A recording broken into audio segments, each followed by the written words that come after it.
Hello mga kabigaon. So, karon mga 8 pasado na 8 PM diri sa India.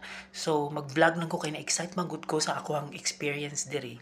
Kay nangadto mi sa military nga kanang area. So, diri sa amuhang lugar kay ang kanang military area kompleto na siya na ay mga bangko, groceries, restaurants, ana. So, kanang tumi didto kay dito man ang barato murag wholesale sila didto no.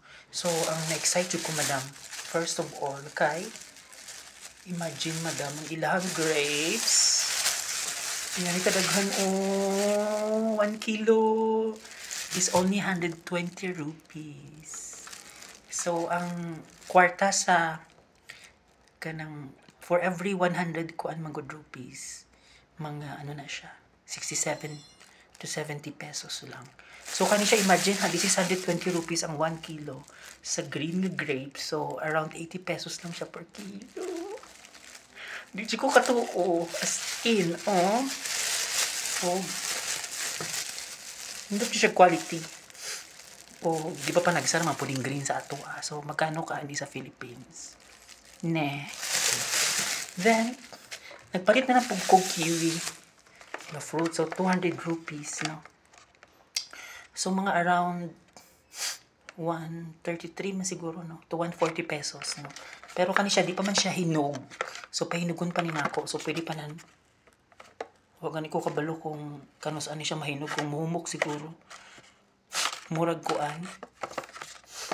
Murag po chiko sa ato ang iyang ano, no? Naong.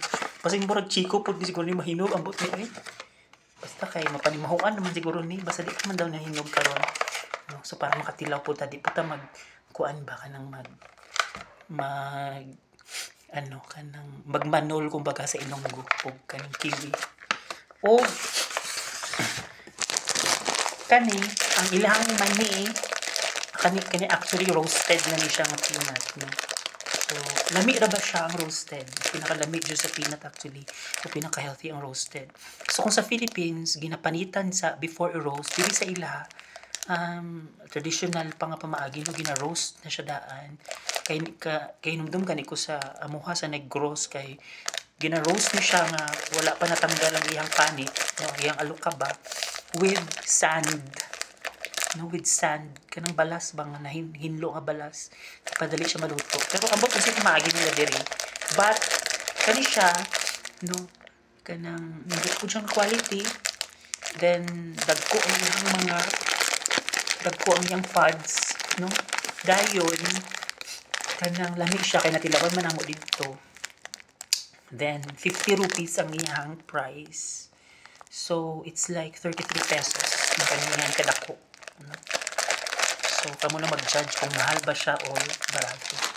O, syempre, kay gimingaw na tag Coke, nagpalit po kong Coke. So, ang ila ha, 500 ml ang ilang Coke, no?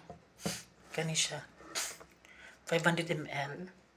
Then, worth 40 rupees.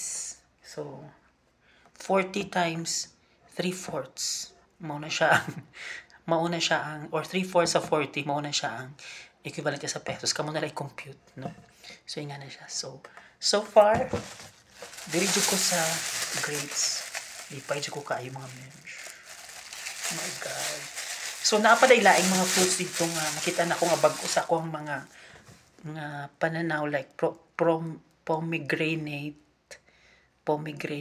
pero nakatilaw naman ko adto murag sa kuan na maguna no sa ato sa mga juice man nato matilawan or flavor sa powder juice ang pomegranate ana or idulaon naman nato sa kanang ninja fruit ninja pomegranate kana no so pero naa sila diri then naapoy cherry.